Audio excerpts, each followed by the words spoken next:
Hello mga langga, isang hi mo lang is engagement na po yun. Engagement is the key to success. So makipag-engage lang po. Ito pong ating recipe ngayon mga langga is pansit. Ito po yung dadalhin ko doon sa aking trabaho. Para makakain naman sila sa birthday ko. Pansit. Ayan. Masarap na po siya mga palangga. Lagyan lang natin ng konting granules. Pwede na po ito. Luto na po itong gulay na to. Sa gulay naman kasi hindi mo naman kailangan anuhin yan yung tawag dito. Overcook yan. Mas masarap kainin yung crunchy.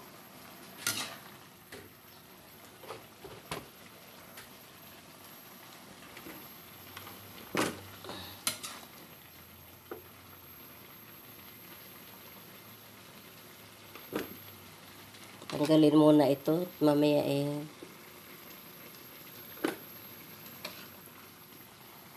tayin muna. Maubos ang sabaw.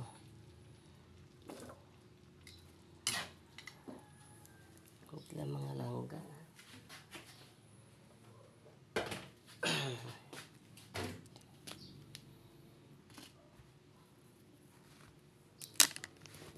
Ang ating pong recipe ngayon is pansit po, pansit. Bawasin natin itong ibang gulay para iluto natin yung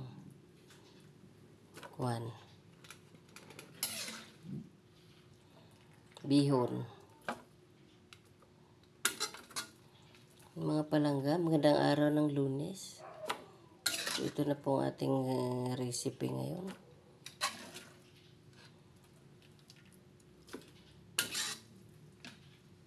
Pansit lang, pwede pang ulam, pwede pang merienda.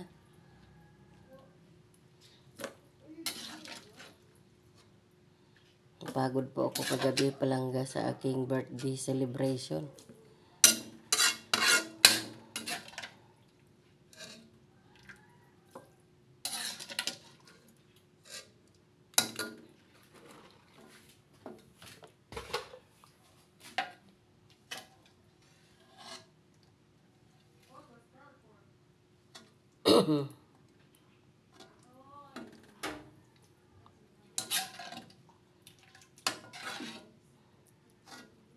Nag-anghang yung aking lalamunan sa black pepper, sa paminta. So atin pong ilalagay dito mga langga is yung pinagpakuluan ng pork. Hindi ako nakabili ng karning manok, kaya pork yung aking ginawang pork yung aking isinahog sa So ilagay na po natin ang yan para lumambot yung kanton.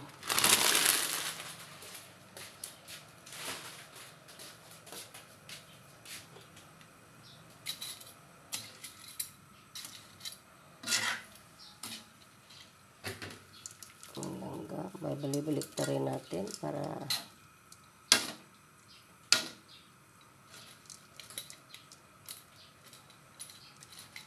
lumambot yung kanton.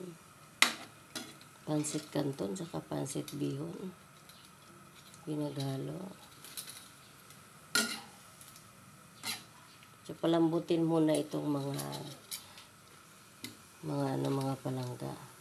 Kanton bago ihalo yung paghaluin mo lahat na sahog pag lumambot na.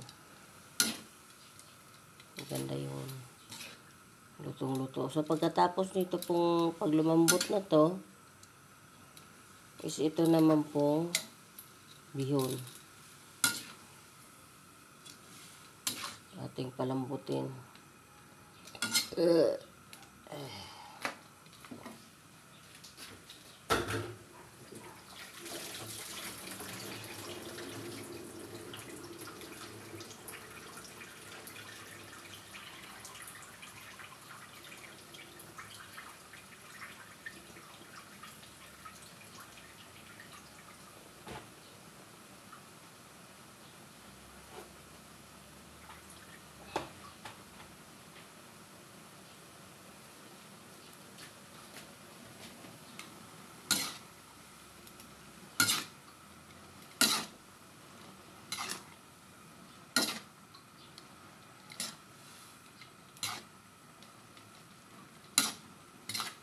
Halo-haloin lang mga palangga.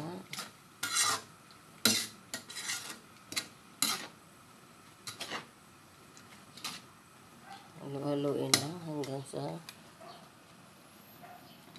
maluto ang pansit canton, ang kanyang noodles.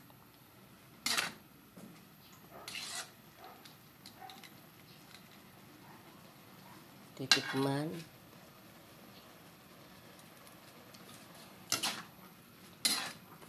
Yan, okay na yung lasa niya, kaya hindi na natin dagdagan ng kung ano-ano pa. Antayin na lang natin lumambot.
Dito na ako mga langgay, nasikasor ko naman yung bihon naman.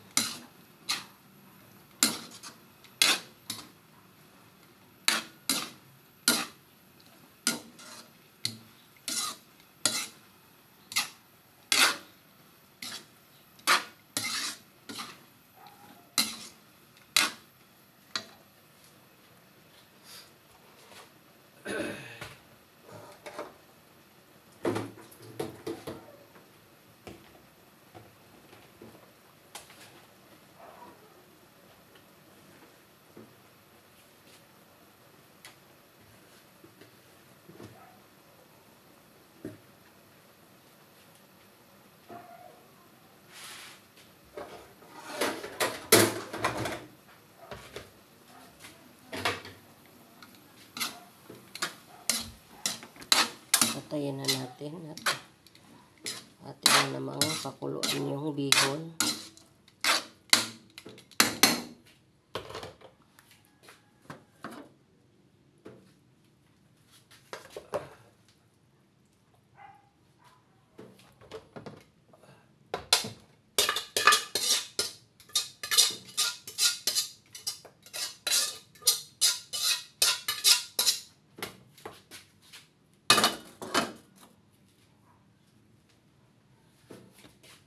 So, ilagay na natin itong natirang pinagpakuluan ng karning baboy.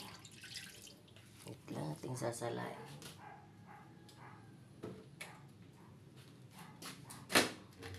Salain natin lang para hindi maisama yung mga laurel at mga bubuong paminta dyan.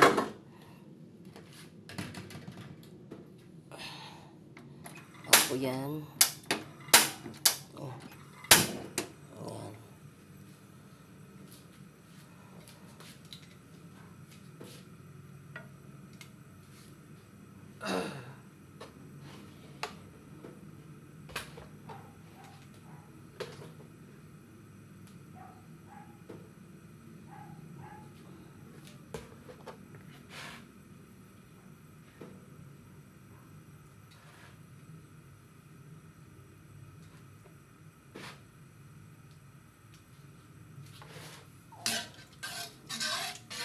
Antayin natin kumulo langga.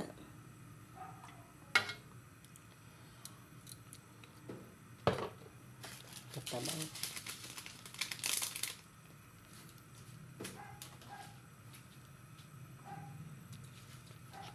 Ating lalagyan ng toyo kasi matabang.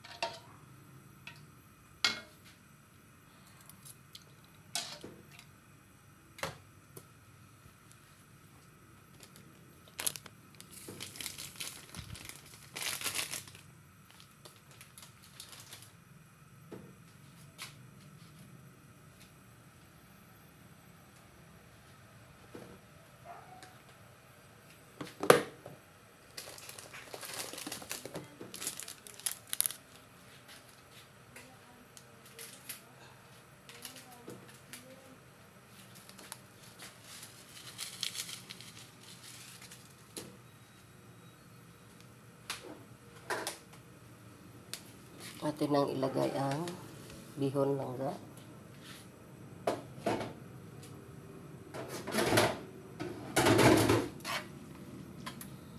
Ating halu-haluin.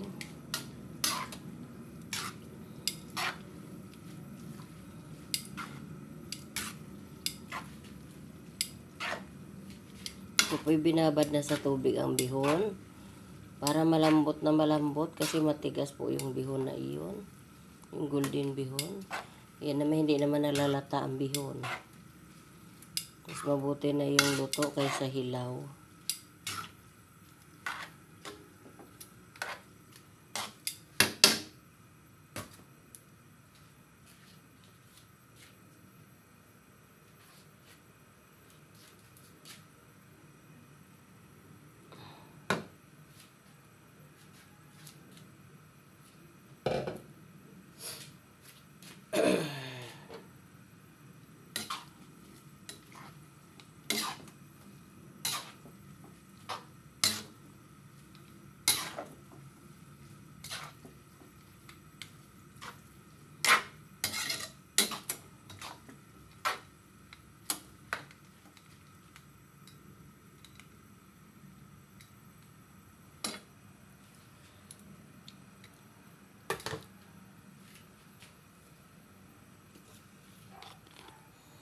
Magdagan ng toyo at matabang.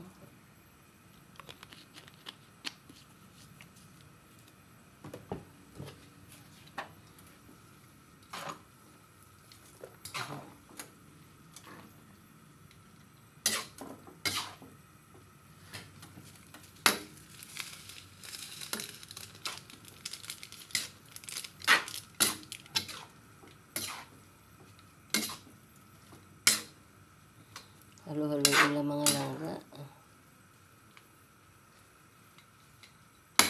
Ayan, siya hanggang maubos yung tubig.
Ating halu-haluin mga palangga. So, kumusta kayo yung araw ng Lunes? Ngayon po June 30. Katapusan na po ngayon ang buwan ng June. Bukas, July 1 na. Ang bilis ng panahon, no? Malapit na ng Pasko.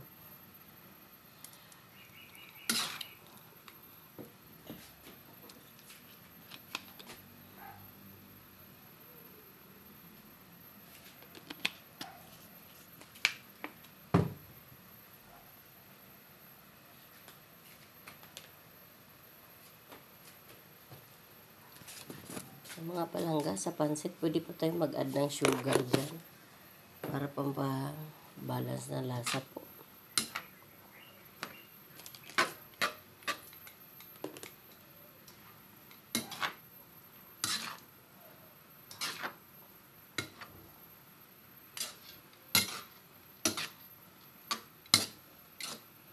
Pwede naman hindi gumamit ng bitchin. konting asukal lang ilagay mo sa pansit.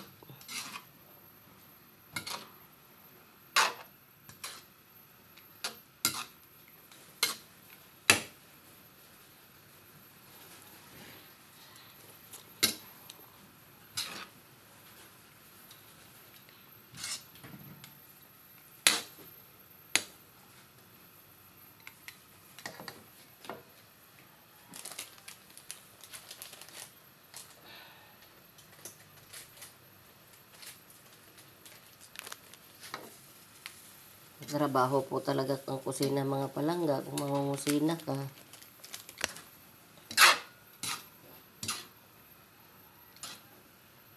So, pagkatapos nito, napakaraming ligpitin talaga. Talaga ang ganoon kapag nagluto. So, pwede na po natin ihalo ang kanton.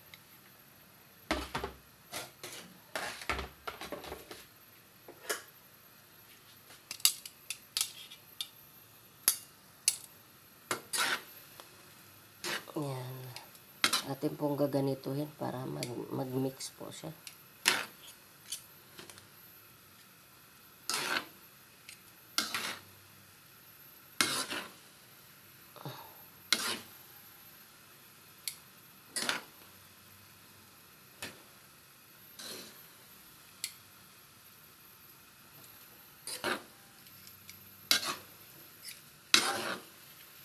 Oh. Oo, sige, luludan kita ng 1 week. I-unli ko na lang. Kasi wala namang wifi sa eskwelahan.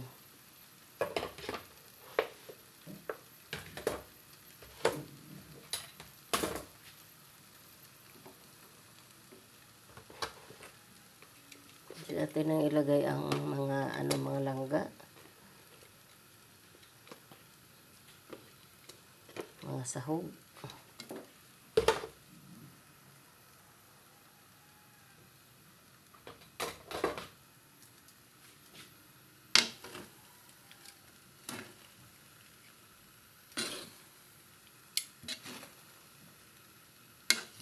Haluin.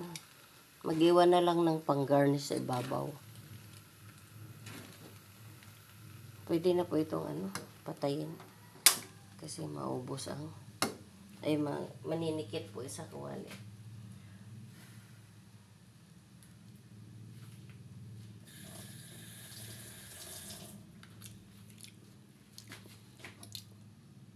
Ito na mga palangga, ang ating napakasarap na pansit bihon na may halong kanton. Ayan. Okay na po iyan.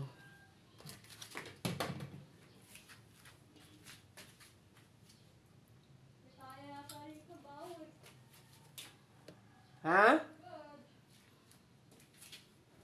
Ano na? Babay na mga langga.